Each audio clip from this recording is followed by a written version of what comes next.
Hello and welcome to Autology, the podcast that brings you the latest on automotive technology. This episode is called Hurdles and Opportunities Behind a Reliable Charging Infrastructure and Network.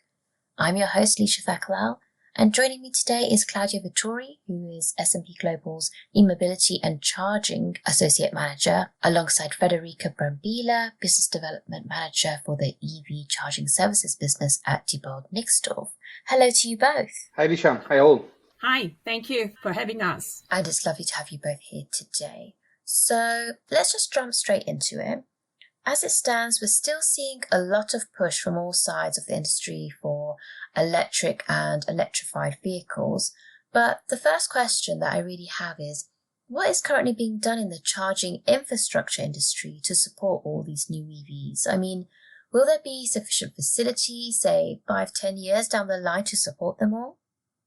Great question, Lisha. Maybe I can go first, giving you a bit of the situation about the charging infrastructure market. Of course, I mean, the market is growing a bit hand in hand with the electrification. So the more the number of electric vehicles grows in the market, the higher is the penetration rate of charging stations across the domain. And broadly speaking, I can give you a few numbers that can give you the sense of the scale of what is happening in the market. Generally, we are expecting the charging infrastructure market counts today is in the range of about 13 billions as a market value. We are expecting that over the next decade or so, it's going to grow more than 10 times, so achieving more about 180 billions as a global market.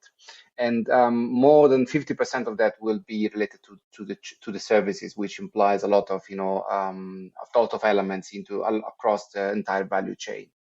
It's not just about value; it's also about physical numbers. So physical charging stations installed into the ground. We are expecting that by 2030, again, in the next 10 years or so, about 80 millions of charging stations will be installed globally. We are talking about all the charging domains, so ranging from domestic to public and semi-public, AC and DC charging infrastructure. So it's a fairly big growth, and we are expecting that, of course, the domestic landscape, the domestic infrastructure will play a pivotal role. We are expecting that about 60 millions of charging stations will belong to domestic infrastructure, growing from about 7-8 millions of today's number. So it's a fairly steep increase over the next years. That said, the public infrastructure, and in some cases specifically the DC, will play a fundamental role especially for the long commute journey, where a backup solution, apart from what you can get at home, is going to be essential for your trip. We are talking about a market that is going to grow again from about 2 millions of charging stations installed today to more than 14 millions over the next decade.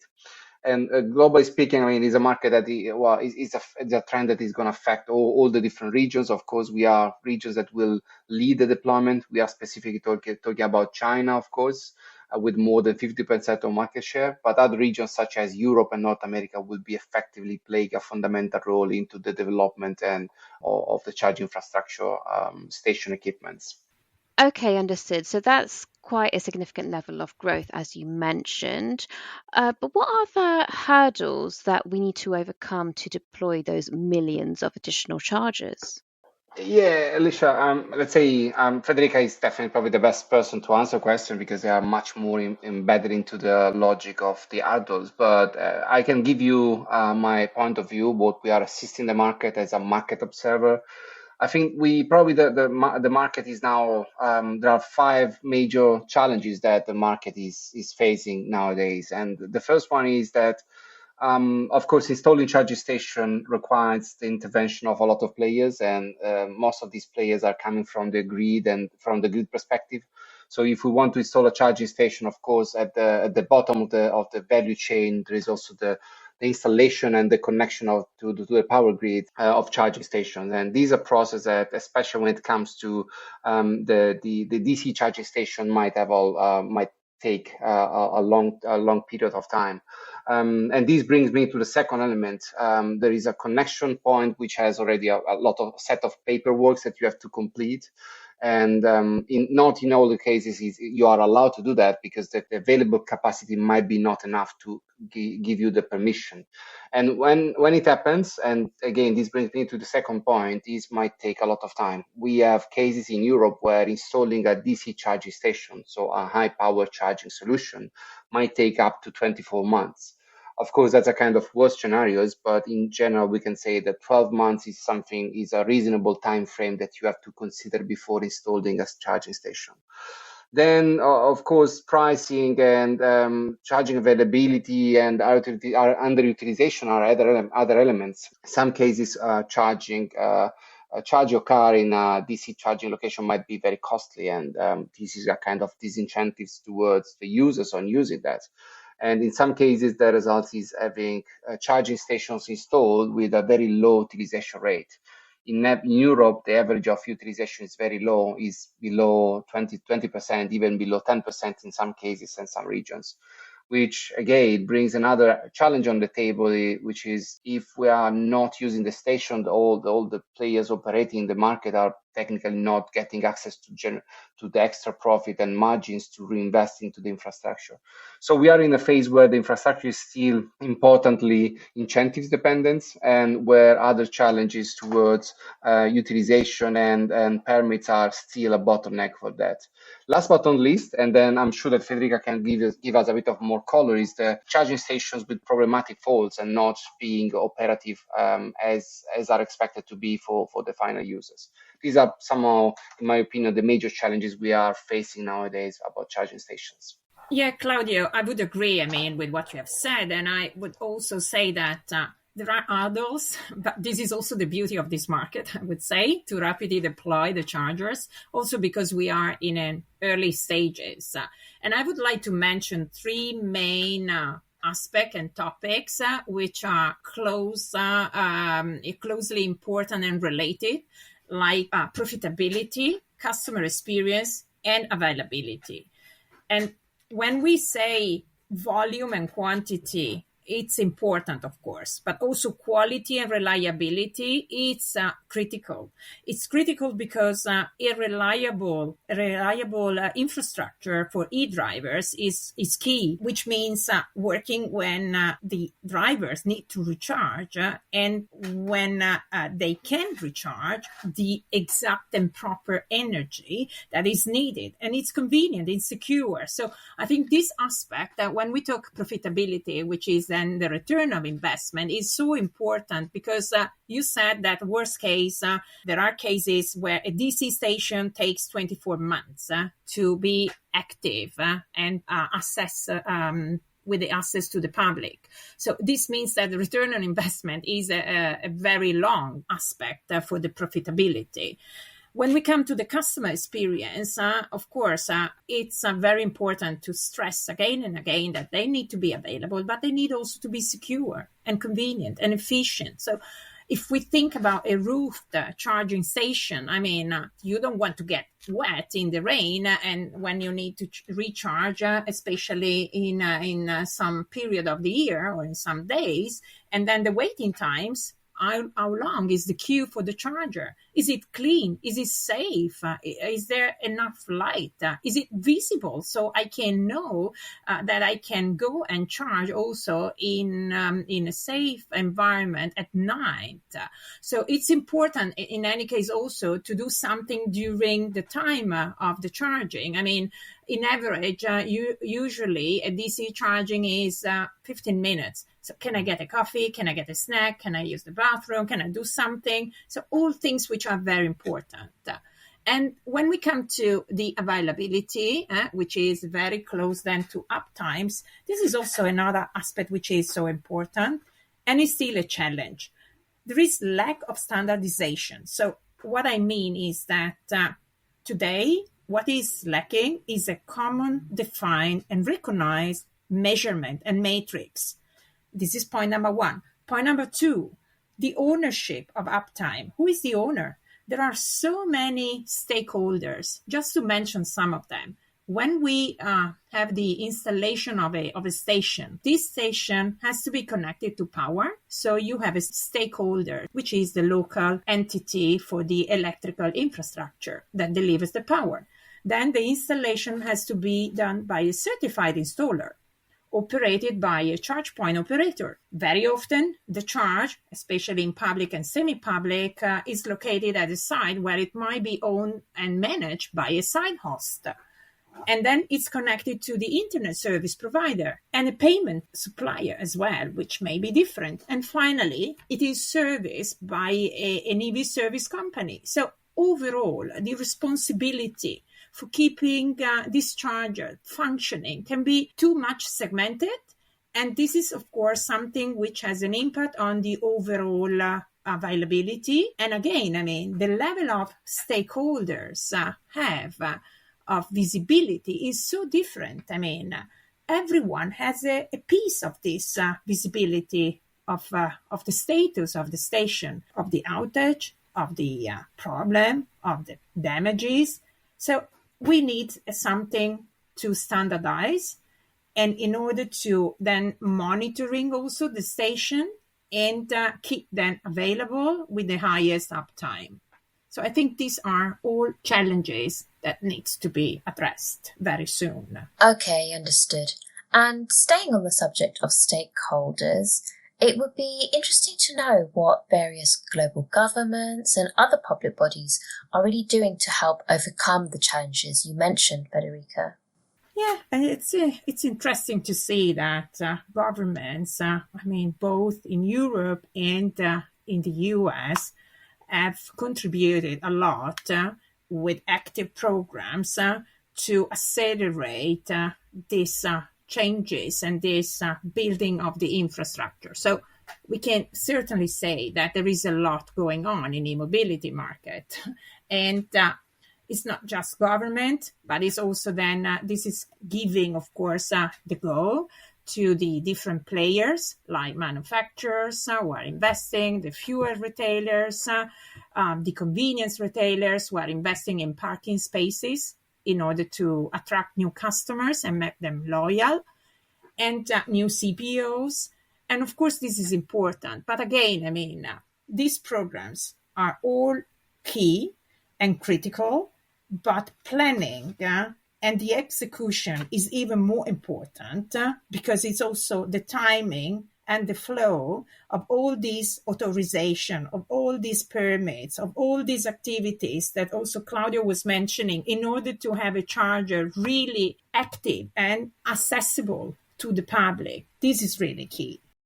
Alicia, maybe I can add a couple of other points here. Of course, there is a lot of push towards the charging infrastructure, and as I said in the beginning, earlier in the call, there is a huge correlation between incentivization and charging stations deployment. Our team has recently go through all the availability of charging stations incentives in all the globe, just to figure out which is the status and to make, to provide to our clients, a very comprehensive and interesting view on how the infrastructure is evolving in terms of incentives availability. And we have got a very sensible analysis that is available in our tracker, where we can see that the situation changes a lot according, all the different regions. Within the same region, we have some similarities. And we have some countries that are specifically promoting the infrastructure at home because they clearly realize that the infrastructure at home is going to be, some of the major elements or the major game changer for most of the users. And in some cases, this incentivization goes beyond the normal technology, because we have some countries traditionally first mover into the technology adoption, such as Switzerland, that are now starting to promote the bidirectional charging. So if you want to install a bidirectional charger at home, you can get now more than $4,000 to offset the initial cost, which is technically higher than a conventional charger.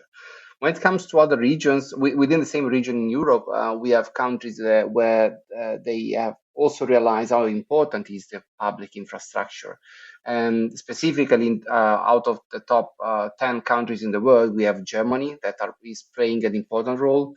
subsidizing with more than $10,000 every station that might be installed in a public domain, so openly, publicly available for all. And we are referring to the AC infrastructure.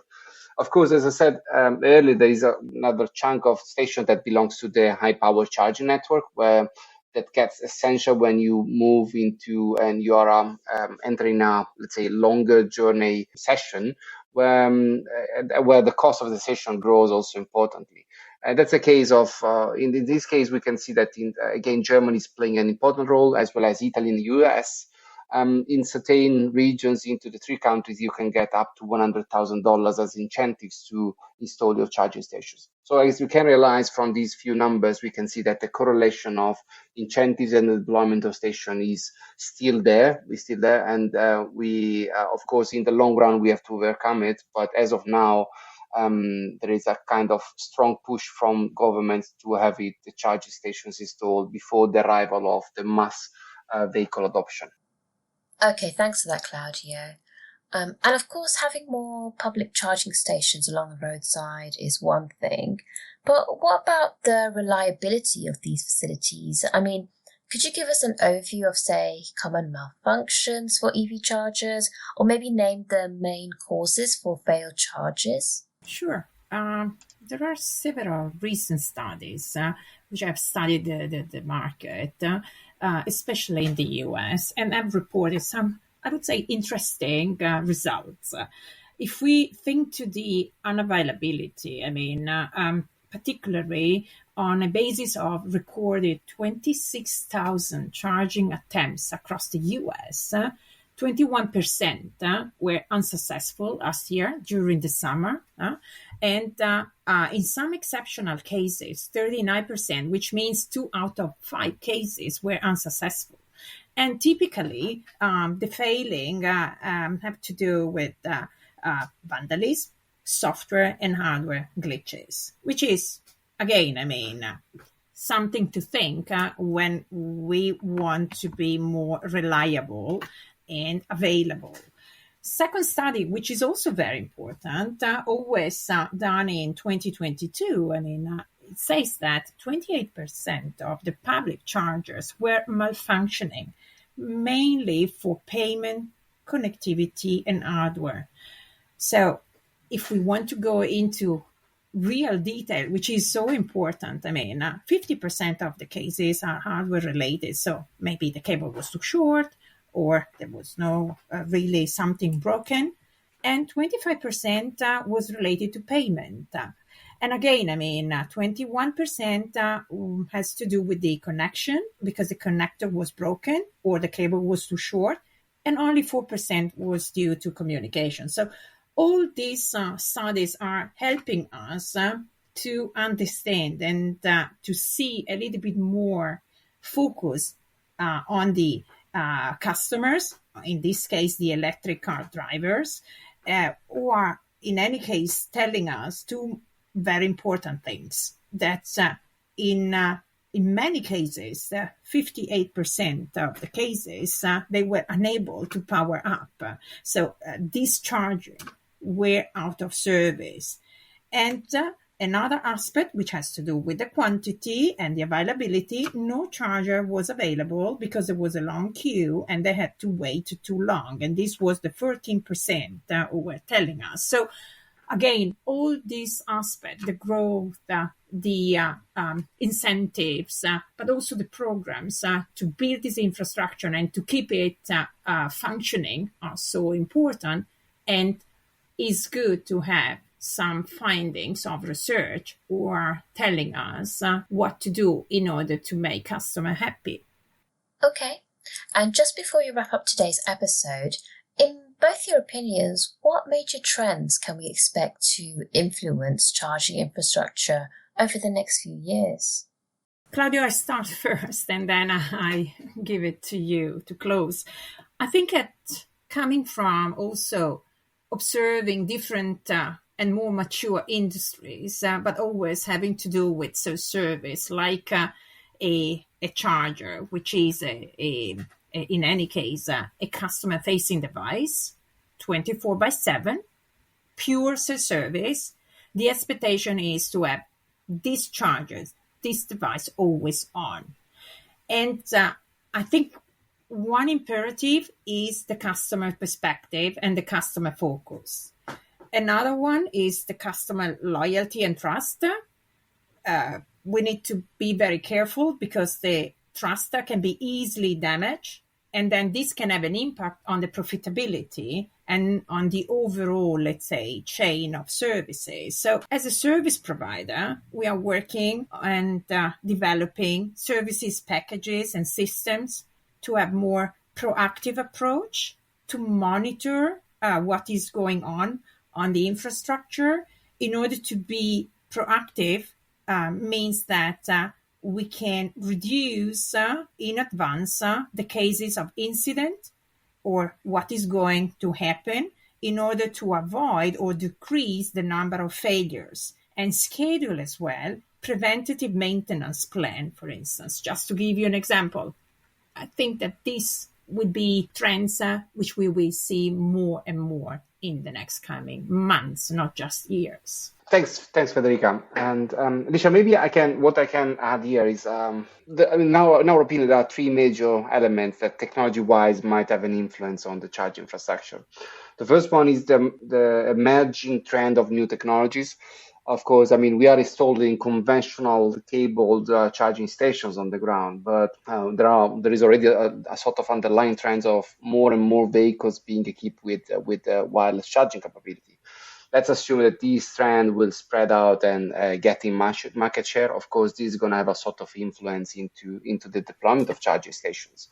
And the same happens when it comes to battery swapping. We have some Chinese brands coming also in Europe and having vehicles featuring the battery swapping technologies. These are kind of game changers that might have an influence. As of now, we have a still moderate penetration rate in our data up to 2030 for both the technologies. So, but of course, the situation is used to change fairly quickly across all the domains. So these are kind of elements that might have an impact on the type of infrastructure to be installed on the ground. The second element is related a bit with the type of services that you may find when you go and charge a vehicle, as Federica told us just before. The fact that new architecture towards higher voltages in the range of 800 or beyond, up to 1000 volts of vehicles is going to increase as a commonplace for most of the OEMs. Might bring some functionality such as higher charging speed in the range of 300, 350. Again, it's not something that is going to come into the market overnight and getting 100%. But the more frequently will be the amount of vehicles charging at such power output, the wider will be the infrastructure accommodating shorter charging sessions, where again is a game changer for the ones providing services and for the overall CPOs, charging point operator industries. The same happens when, if in case of new batteries, for example, solid-state battery will come. Of course, there might be some variation in terms of how the charging process might happen. And last but not least is still also related to what I said before about Switzerland and incentives. There are vehicles coming to the market with AC and DC charging bidirectional capability, which means that technically the vehicles might be ready to have an exchange with the grid. Of course, if we consider the installation of 100% without the bidirectionality of charging station, these might have a sort of impact on the grid side. The presence of bidirectional vehicles and the usage of bidirectionality might alleviate a bit the investments that the grid might require in certain regions. But again, it's something that is evolving. The picture is not yet clear at all. So these are probably the three elements that might have a tangible impact into the mid-long run of charging infrastructure, in our opinion. Understood. Very interesting. Great. Thank you. Unfortunately, that's all we have time for today. A big thank you to you both for joining Autology. Thank you, Alicia. Thank you all for listening to us. Thanks for having us. Thank you all. And thank you to all you listeners for tuning in as well. We'd love to hear your thoughts on today's episode at our autology@spgglobal.com email. And you can find out much more at autotechinsight.ihsmarket.com. Don't forget to hit all the subscribe, follow, and like buttons to stay on track with the latest Autology podcasts, and we look forward to you joining us again in the next episode. Bye for now.